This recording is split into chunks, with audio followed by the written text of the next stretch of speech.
put drugs in his beer.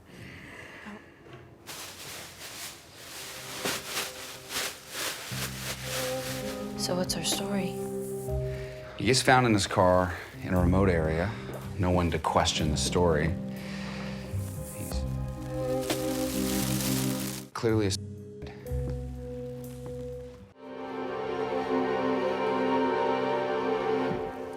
Tes. Sebelum mulai, kasih komentar dulu dong Bang Udin editor. Halo sahabat nobar. Sekarang warga nobar tahu.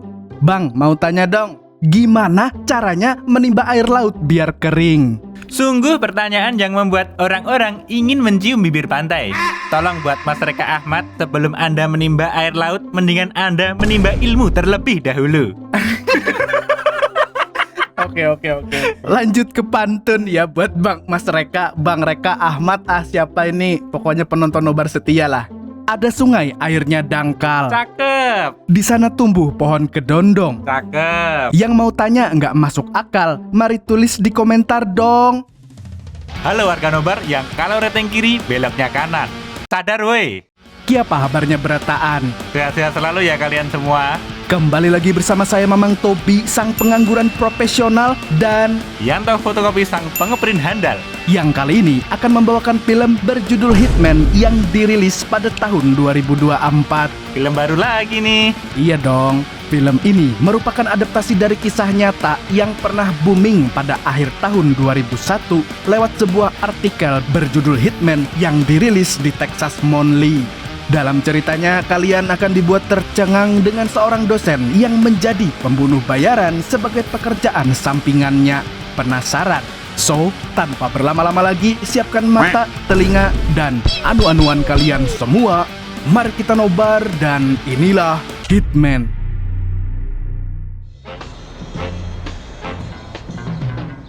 Film dimulai dengan adegan seorang dosen UIN New Orleans bernama Gary. Dia melakukan rutinitasnya sehari-hari, mengajar kelas pagi lalu pulang ke rumah bersantai dengan dua pusmeongnya. Karena gaji seorang guru atau dosen kecil, Gary mencari uang tambahan sebagai teknisi alat penyadap intel di Polsek New Orleans. also had a flair for all things electronic and digital. For training, I was soon hiding cameras, mics, and getting good recording. Gary yang sedang sibuk menyiapkan perlengkapan penyadap tiba-tiba kaget karena polisi bernama Cloud menunjuknya menjadi intel. Loh, bisanya jadi intel. Jadi gimana ceritanya dosen jadi intel anjir? Atasannya tersebut menjelaskan bahwa intel Polsek New Orleans yang bernama Jasper sedang diskors gara-gara memukul jamet. Gary, manusia lempeng yang mendalami stoikisme, sangat panik dengan penunjukan mendadak tersebut. Dia tidak mau mati ketika sedang menyamar sebagai intel. Namun atasannya tidak memperdulikan perasaannya sama sekali. Gary langsung diperintahkan untuk bersiap-siap dan mengambil alat penyadap Jasper. Dan ternyata tidak hanya Gary yang kaget dengan keputusan Cloud, Jasper juga kaget mengetahui dia digantikan oleh dosen lempeng tersebut. Setelah semua persiapan selesai, Gary langsung berjalan menuju kafe tempat ketemuan dengan Craig, orang yang hendak menyewa pembunuh bayarin. Dia di sini mengaku sebagai Billy, pembunuh bayaran yang hendak disewa Craig. Namun hal yang mengejutkan terjadi di dalam kafe. Gary yang awalnya terlihat ketakutan sampai ngompol ketika ditunjuk menjadi pembunuh bayarin, justru tidak terlihat grogi sama sekali dan ketakutan. Dia malah bisa memerankan pembunuh bayaran yang sadis hingga membuat Craig berpikir tidak salah mengeluarkan uang banyak untuk menyewa Billy. Cloud dan Phil yang memantau dari CCTV kafe pun juga terpukau dengan kemampuan aktingnya. Now I just need your absolute final sign off. Look, man, I want you to off this guy. Begitu berhasil mendapatkan bukti yang diinginkan, Gary yang mengaku sebagai Billy langsung berpamitan dengan Craig. Dan tanpa hitungan menit, polisi langsung datang ke lokasi untuk menangkap Craig. Go. Right to the attorney. So Zion cannot afford one. Want me to point you by the courts. Ketika Gary balik ke mobil, kedua rekannya tidak berhenti memujinya. Mereka sangat heran teman lempengnya bisa begitu bagus memerankan karakter pembunuh bayaran. Bahkan Gary sampai diantar pulang ke rumahnya. Sesampainya di rumah, Gary langsung membuka laptop untuk googling kiat-kiat menjadi pembunuh bayaran yang baik dan benar. Siapa sangka orang yang awalnya ketakutan dan tidak mau, kini tertarik memperdalam profesi tersebut. Gary sekarang sampai make up untuk menyesuaikan klien yang hendak dia temui. Dan hasilnya pun positif, dan kini dia dengan mudah berhasil meringkus banyak tersangka. It's not that much, but You'll be making yourself an orphan. Okay, boss. I like soup. That seems clean. Sounds lovely. Wrist. Then hold him till he bleeds to death. I don't have the kind of money you were talking about on the phone in cash. Got this boat. Aduh Mas Yanto, ini punggungku kumat. Aku tak nyari balsem dulu lah. Lah, itu mesti kebanyakan makan daging, Mang, kamu. Bukan, ini kebanyakan duduk di tempatnya Emon. Ya udah, sini tak lanjutin aja, Mang. Kamu pakai balsam dulu aja sana. Beberapa hari kemudian, Gary kembali ke kampus untuk mengajar mata kuliah psikologi dan filsafat. Entah efek memerankan pembunuh bayaran dan berinteraksi dengan banyak tersangka, kini Gary lebih pede mengajar di kelas. Setelah jam pelajaran selesai, Gary mengobrol dengan neng gelis yang bernama Alicia. Siapa sangka wanita tipe Mamang Tobi ini adalah mantan Gary. Wah, sama nih seleranya sama Mang Tobi. Meski sudah putus karena berbeda pilihan politik, hubungan mereka berdua masih terjalin baik. Alicia yang kebetulan lagi dinas di New Orleans datang mampir menanyakan kabar mantannya yang kini naik jabatan menjadi intel pembunuh bayaran. Dan mumpung lagi naik jabatan, dia juga menyarankan mantannya itu untuk segera mencari pasangan. Alicia mengatakan kalau bidan atau suster adalah mangsa empuk mas-mas berseragam. telling you, I just don't think it's the best use of my skills. Keesokannya terjadi rapat bulanan di Polsek New Orleans. Jasper mengutarakan keinginannya untuk mendapatkan jabatannya kembali. Tapi sayangnya, Sersan Polsek New Orleans tidak mau memenuhi keinginannya. Jasper sempat viral dan membuat warga marah karena video pemukulan jamet tersebar di medsos. Sersan tidak mau membahayakan nama baik lembaga kepolisian dengan kembalinya Jasper bertugas. Ditambah statistik Gary lebih baik dibanding dirinya ketika memerankan pembunuh bayaran. Setelah rapat bulanan berakhir, Gary menghabiskan waktu dengan membaca berkas calon tersangka berikutnya yang bernama Madison. Dia langsung jatuh cinta pada pandangan pertama dengan kecantikan orang yang dia akan tangkap. Gary pun membuat janji ketemuan dengan Madison di warung spesial sambal. Dan ketika waktu yang sudah ditentukan, Gary sudah duduk di warung spesial sambal dengan kacamata dan jaket kulitnya. Dia akhirnya bisa bertemu dengan wanita yang dia sukai. Dia tidak perlu mencari bidan atau suster seperti saran Alicia, mantannya waktu kuliah. Di pertemuan kali ini, identitas Gary adalah Ron. Madison curhat kepadanya mengenai pernikahannya dengan Ray yang tidak berjalan lancar. Suaminya banyak mengatur dia mulai dari nggak dibolehin bekerja, makan banyak, dan memutar lagu Gilga di rumah. Mendengar hal keji tersebut, Ron hanya bisa menenangkannya. Meski sudah sangat benci dengan suaminya, Madison belum tega 100% untuk meminta Ron membunuhnya. Ron pun mewajarkan perasaan wanita yang dia sukai. Tapi sebelum berpisah, dia berpesan siap membantu kapanpun Madison membutuhkannya. If you need anything, you have my number. Take what's in there and get a new life. Akhirnya Madison pun tidak jadi membunuh suaminya. Di dalam kereta, Cloud menelponnya dan menanyakan kenapa dia tidak seperti biasanya yang mampu meyakinkan kliennya untuk mengungkapkan niat membunuhnya. Jasper yang ada di situ langsung menghina habis-habisan dirinya. Gary pun cuma diam dan mendengarkan evaluasi dari rekan-rekannya. Yang penting dia bisa mengobrol dengan wanita yang dia sukai. Hari pun berganti. Gary disibukkan dengan mendatangi persidangan semua tersangka yang termakan kemampuan beradu perannya. Mereka semua merasa Gary adalah pribadi yang manipulatif sehingga membuat mereka mengutarakan kebencian dan berniat membunuh orang. Namun ketidaksukaan mereka tidak merubah hasil persidangan. Orang-orang tersebut tetap dipenjara sementara Gary tetap bertugas menjadi intel dan menyamar menjadi pembunuh bayaran. Bahkan di lain kesempatan Gary berhasil menangkap tersangka baru, yaitu kakek-kakek yang sedang latihan menembak untuk berburu lovebird.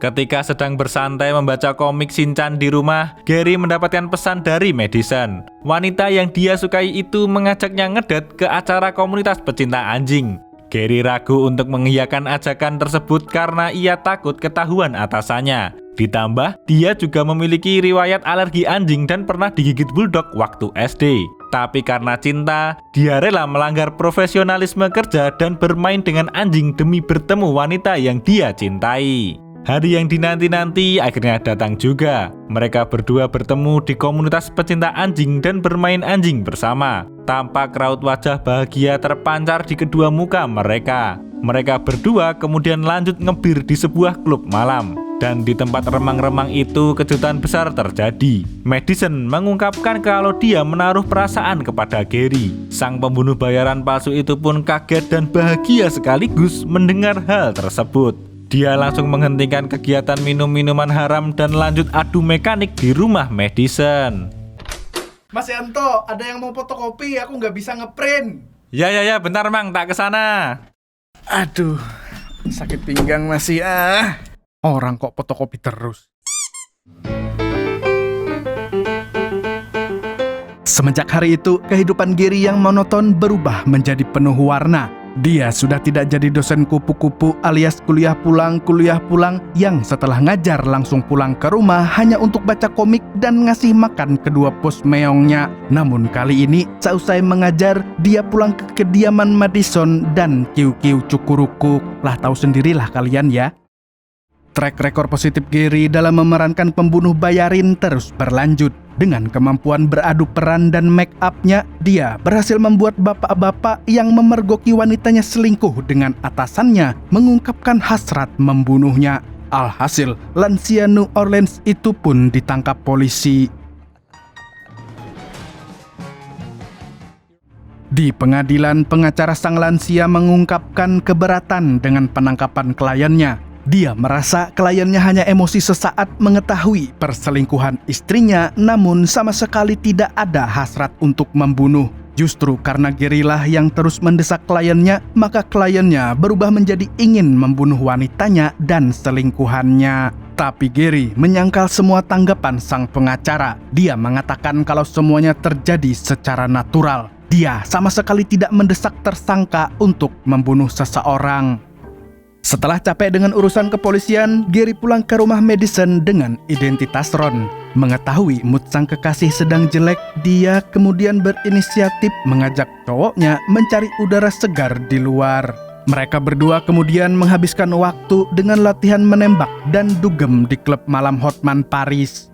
Tapi sayangnya, sebuah kesialan datang juga menghampiri Gary. Suami Madison yang bernama Ray memergoki mereka berdua di parkiran dan seketika terjadilah cekcok di antara mereka.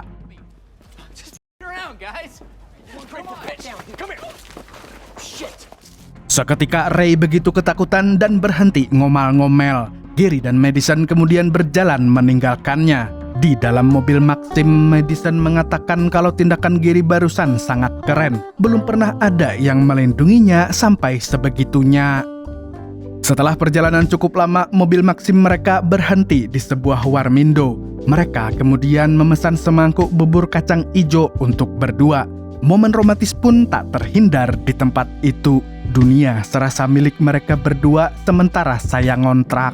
Madison tahu cowoknya bad mood abis ketemu Ray. Dia kemudian menenangkannya dan mengatakan kalau hubungannya dengan Ray benar-benar sudah berakhir. Satu-satunya cowok yang dia cintai hanyalah Ron.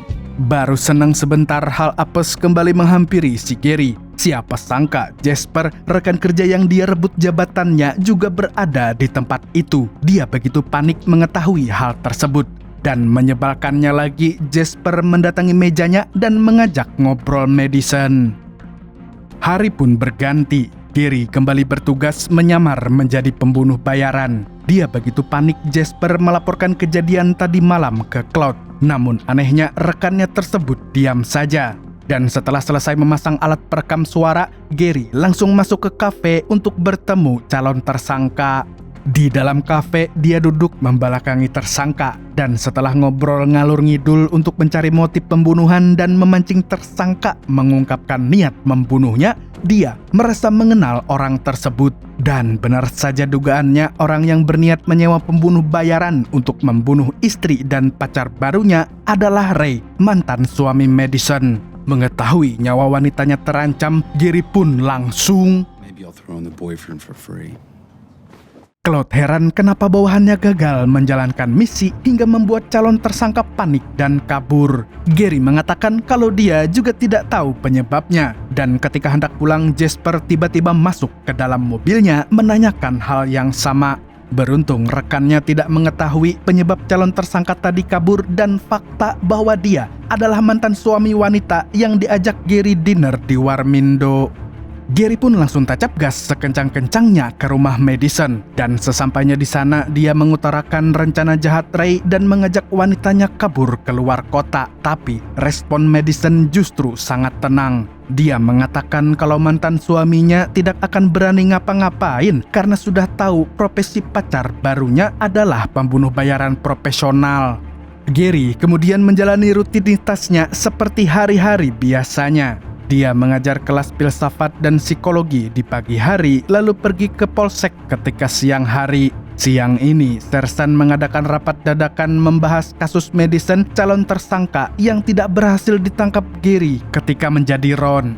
Sersan mengabari kalau mantan suami Madison baru saja ditemukan sudah tidak bernyawa, dan setelah diadakan proses otopsi ditemukan adanya peluru dan zat kimia terlarang di tubuhnya. Sersan juga menambahkan kalau Madison dan pacar barunya sempat terlibat cekcok dengan almarhum di parkiran klub malam. Hanya saja, identitas pacar baru Madison belum diketahui. Gary pun begitu panik mengetahui hal tersebut. Gak ada angin, gak ada hujan, Jasper tiba-tiba mengatakan pelaku pembunuhannya kemungkinan pacar barunya Madison. Dan untuk pertama kalinya, Sersan setuju dengan pendapat Jasper. Dia kemudian memerintahkan Jasper dan Gary mencari tahu siapa pacar baru Madison. Tanpa membuang-buang waktu, mereka berdua langsung bergerak menjalankan misi tersebut. Setelah berkendara setengah jam, sampai juga mereka berdua di parkiran klub malam. Baru saja berjalan 5 langkah dari mobil, tiba-tiba jantung Gary madeg. Jasper mengatakan kalau pacar baru Madison adalah Gary sendiri dan tersangka cowok yang kabur di kafe beberapa waktu yang lalu adalah mantan suami Madison yang barusan meninggal. Mendengar hal itu, Gary pun menyangkal semua tuduhan Jasper. Dia mengatakan kalau dia tidak mengetahui Ray adalah mantan suami Madison dan dia bukan pacar baru janda bahenol tersebut. Setelah menyelesaikan urusan kepolisian, Gary kembali memerankan Ron lalu pergi ke rumah Madison. Dia bertanya apakah pacarnya sudah tahu kabar terbaru mantan suaminya. Dengan sedih, sang wanita mengatakan kalau dia sudah tahu orang yang dulu dia sangat cintai kini sudah meninggal. Ron pun langsung memeluknya. Dia tidak mau pacarnya terlarut dalam kesedihan. Tapi Gary langsung melepaskan pelukannya. Dia begitu syok berat karena mendengar You don't have to be scared. Why would you be scared? Because I killed him. Gary yang mengaku sebagai Ron begitu panik mendengar pengakuan sang kekasih. Madison lalu mengatakan bukankah dia mau membunuh kita berdua. Jadi lebih baik ketika mantan suaminya sedang teler, dia langsung menembaknya saja. Madison begitu bingung kenapa respon kekasihnya sangat panik padahal dia sendiri adalah pembunuh bayaran profesional. Gary pun langsung membongkar identitas aslinya di depan Madison. Because I was working undercover. So you've been lying to me this whole time? I was stuck. My real name is Gary Johnson. Madison pun kecewa berat mengetahui karena dia selama ini telah dibohongi. Pria yang selama ini dia cintai adalah bualan semata. Dia pun langsung mengusir Ron pergi dari kediamannya.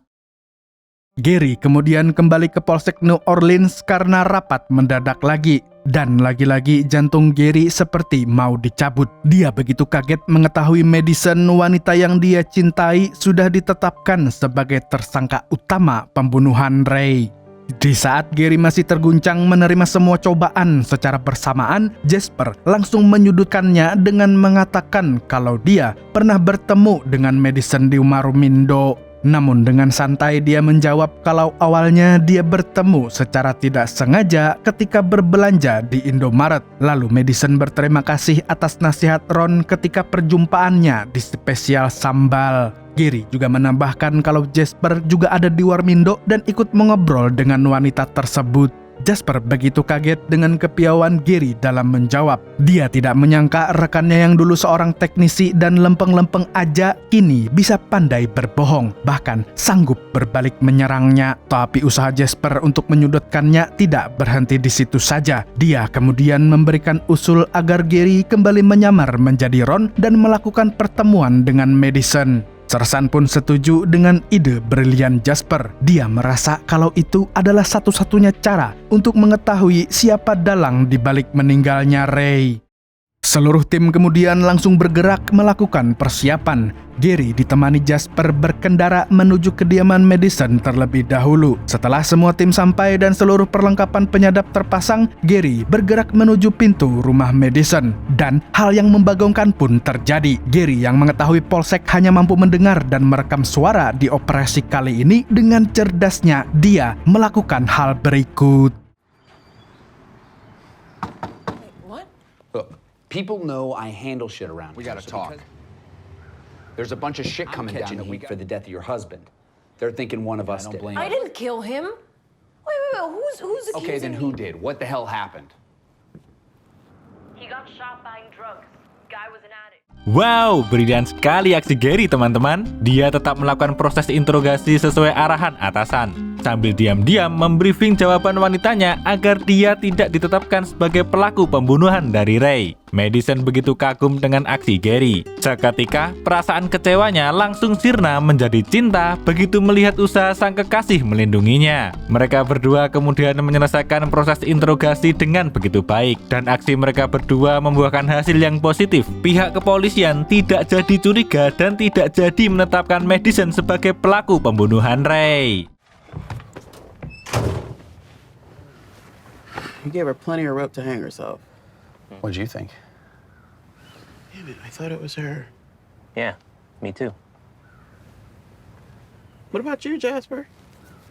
Yeah, I tend to agree. I don't think she did. Yeah, she seemed pretty honest in there.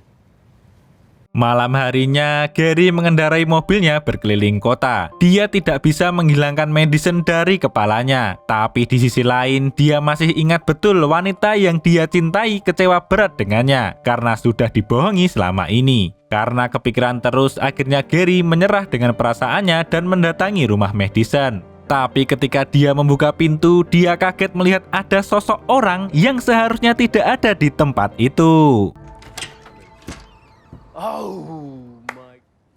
I figured you'd be coming. Ternyata Jasper sudah menunggu kedatangan Gary. Dia sudah menduga rekannya akan datang dan menemui Madison. Dia juga tahu kalau mereka berdua telah berbohong dan memberi keterangan palsu untuk mengelabui pihak kepolisian. Gary pun sontak marah dan menanyakan apa mau Jasper. Kenapa dia sampai sejauh ini mengganggu hubungan mereka berdua. Jasper pun mengutarakan niat awalnya hanya ingin mendapatkan pekerjaannya sebagai pembunuh bayaran palsu lagi. Namun saat ini dia punya cukup bukti yang mampu memenjarakan mereka berdua karena telah membohongi kepolisian New Orleans. Dia meminta uang yang cukup banyak dari uang asuransi Ray, yang dimana uang itu menjadi milik Madison sepenuhnya. Gary pun sangat murka mendengar ancaman dari Jasper. Dia mengatakan kalau rekan brengseknya itu tidak akan mendapatkan sepeser uang pun. Madison pun menyuruh kekasihnya untuk tenang dulu mendengarkan Jasper selesai bicara. Dan setelah ngomong cukup lama, tiba-tiba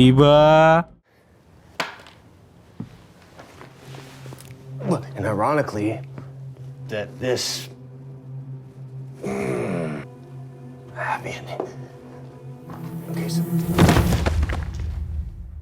Gary pun bingung dengan apa yang barusan ia lihat. Ternyata Madison sudah menaruh obat tidur yang begitu banyak ke dalam minuman Jasper. Mengetahui hal itu, Gary spontan mengambil plastik dan menutup kepala rekannya. Kekasihnya gantian bingung melihat tindakannya. Gary mengatakan kalau seluruh anggota Polsek New Orleans membenci Jasper. Jadi kematiannya sama sekali tidak ada yang peduli. Dia juga menambahkan kalau itu adalah bentuk komitmen dari perasaan cintanya ke Madison. Mendengar hal itu, Madison jatuh cinta kembali ke Gary. Tapi kali ini tidak sebagai Ron, melainkan Gary sendiri.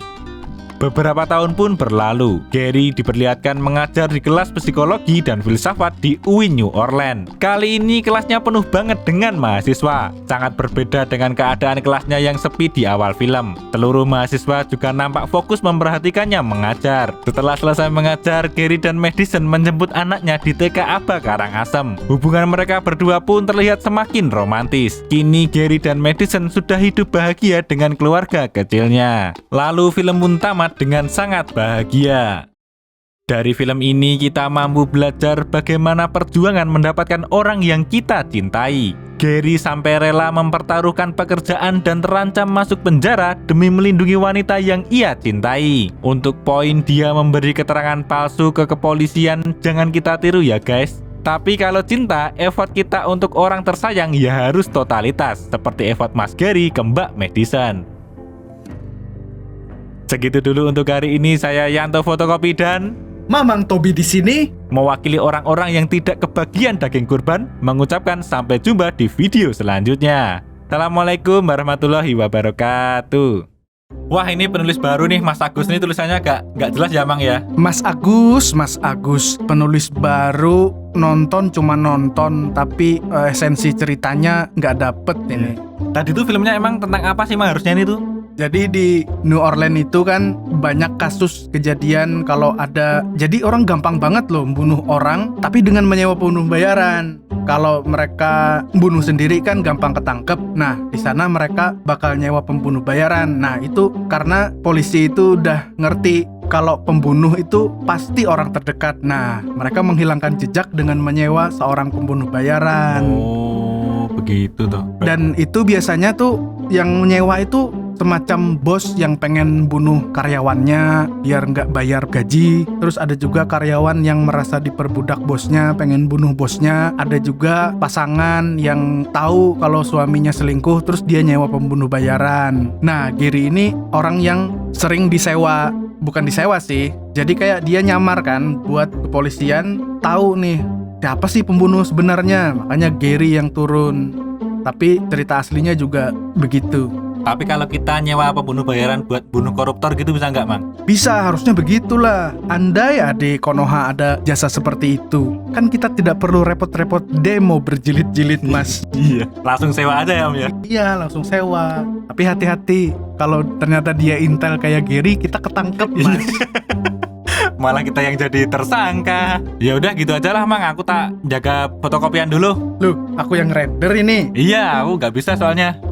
Bang Udin. Duluan ya, Mang ya? Ya, hati-hati, Mas. Oke.